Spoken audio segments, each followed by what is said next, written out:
away in a few weeks. It's amazing. Now you can study the deficiency signs and learn what your body needs and just start giving it. I don't know what my body needs. I just take a bunch of vitamins, okay? If I'm wasting some, oh well. I haven't had health insurance for 14 years now. I spend, I don't know, a couple $100 a year on vitamins, and that's good health insurance for me. We've got a whole videotape on the Bible and health if you want to get more on that, or get Bill Sardi's book, The Power of Healing, The Power of God.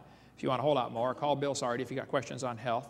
There's his phone number here, or billsardi.com. Excellent. If you have any questions on nutrition, he's pretty good at that stuff. Before you get excited about them putting fluoride in your water or in your toothpaste, you might want to read Fluoride, Teeth, and the Atomic Bomb and see how fluoride is extremely toxic to the human system. And many doctors and dentists are recommending you not put fluoride in your water and on your teeth. You just better study it out before you make a decision on that one. Back in 1845, a doctor in Vienna named Ines Semmelweis was horrified at the terrible death rate of women who were dying after giving birth in hospitals. As many as 30% of the women died after giving birth to a baby. The doctor noted that doctors would examine the bodies of those who had died, then, without washing their hands, go straight to the next ward and examine expectant mothers. This was the normal practice because the presence of microscopic diseases was unknown. Dr. Semmelweis insisted that doctors wash their hands before examinations, and the death rate dropped to 2%. Does anybody know what Dr. Semmelweis was rewarded with for his great discovery? He was fired from 3 different hospitals in a row. Finally, they put him in a mental institution, and a patient murdered him just for insisting that people wash their hands after they touch a dead body.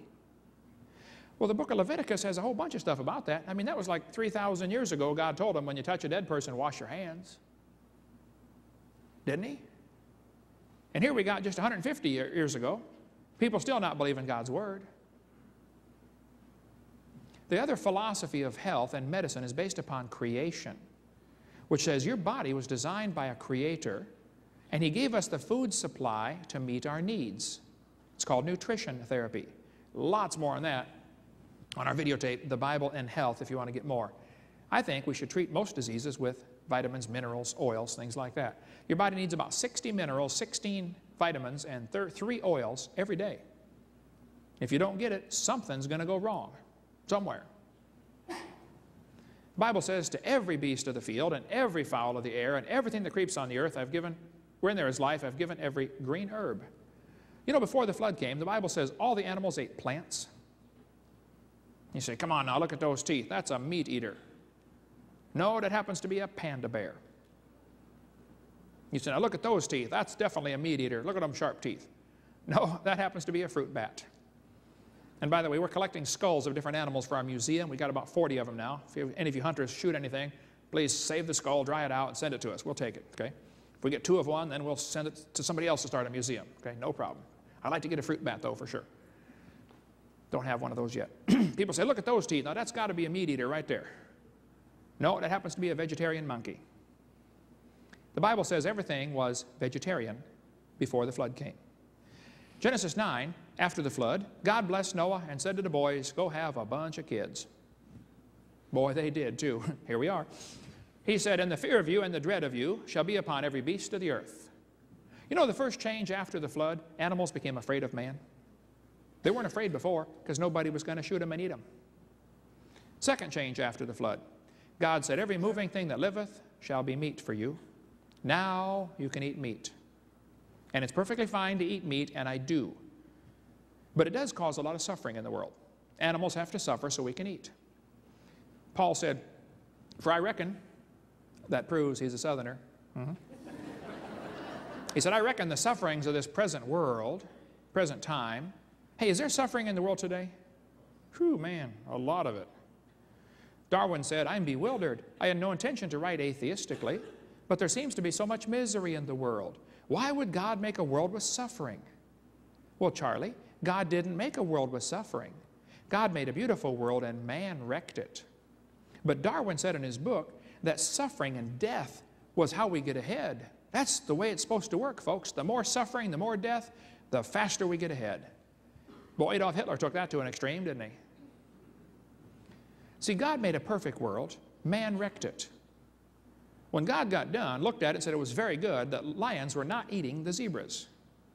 They got along just fine. They all ate grass. But by one man, sin came into the world, and death by sin. In Adam all die. Hey, let's send this picture to Chrysler and say, hey, why did you guys build a smashed minivan? You say, Mr. Hovind, they didn't build a smashed minivan. Oh, I know. It got smashed later, right? And some people look at today's world with suffering and say, why did God do it that way? This is not the way God did it. Folks, we are living in a junkyard. This is a wreck. I mean, I like living here, but I'm telling you, this is not the way it used to be. God made a perfect world and man wrecked it, but God's going to fix it back. One day the wolf shall dwell with the lamb. The leopard shall lie down with the kid and the calf and the young lion and the fatling together, and a little child shall lead them. A little child's going to lead a leopard or a lion? Hey, Mommy, look at the big kitty I found. Can I keep the big kitty? Sure, honey, you can keep the big kitty. Put her out in the backyard and give her some grass. You say lions don't eat grass. I know, but they will one day. The Bible says the lion shall eat straw like the ox. Did you know God's going to fix the world back like it used to be?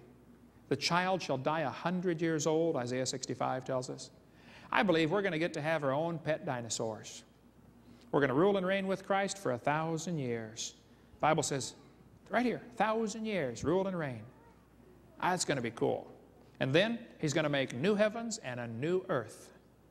New heavens and a new earth. 2 Peter chapter 3, new heavens, new earth. Revelation 21, new heavens, new earth. That's going to really be cool. And your brain cannot even imagine what that's going to be like. Paul said, eye hath not seen, nor ear heard, neither have entered into the heart of man the things God hath prepared for them that love Him. God has things planned for you that you cannot even imagine. I'll give you one to try to think about, and then we're going to quit and go home. This is the electromagnetic spectrum. I taught physics. I got to get this in here somewhere. This contains all the different wavelengths, radio waves, microwaves, including a little bitty piece in the middle called light. Now your eyeball can pick up those vibrations and translate it to pictures called the colors, red, orange, yellow, green, blue, indigo, violet. Suppose we get to heaven and God gives us new eyes that can see the entire spectrum. That means there'll be brand new colors. Not new shades of these colors. Brand new colors. That's why heaven has to be so large. It's for the women's closets. My wife's going to say, honey, does this go with this? I say, dear, I couldn't figure it out back on earth. She has to number my ties to go with my suits.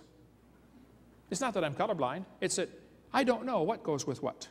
Secondly, I don't care. I just want to get dressed. Would you lay it out, please? Anybody else feel that way about it? You say, don't tell me about it. Just lay it out. There we go. Amen. Can you imagine? If we get eyes that can see the entire spectrum, you're going to be able to see the sounds coming off the piano and organ. Right now we can only hear them.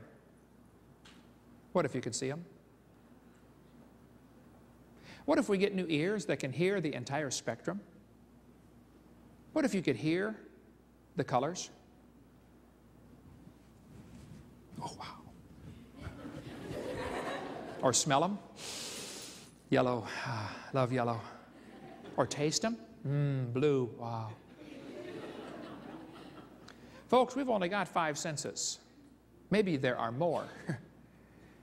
But if we get to heaven and God takes just these 5 and expands them to the max, we're going to spend forever walking around heaven going, wow, wow. Have you smelled that? Come here, lick that. Wow.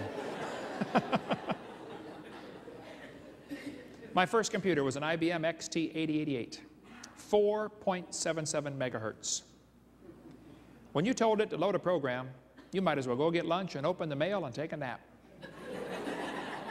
And if you have one of those back in the old days? Well, the one sitting here is a little faster. It's a Pentium 3, 1.1 gigahertz, 60 gig hard drive, 512 mega RAM. You know, the same programs run, but they're much faster. And they're in color. That's called a systems upgrade. Now, if you like living in your body with the sights and sounds and tastes of this world, wait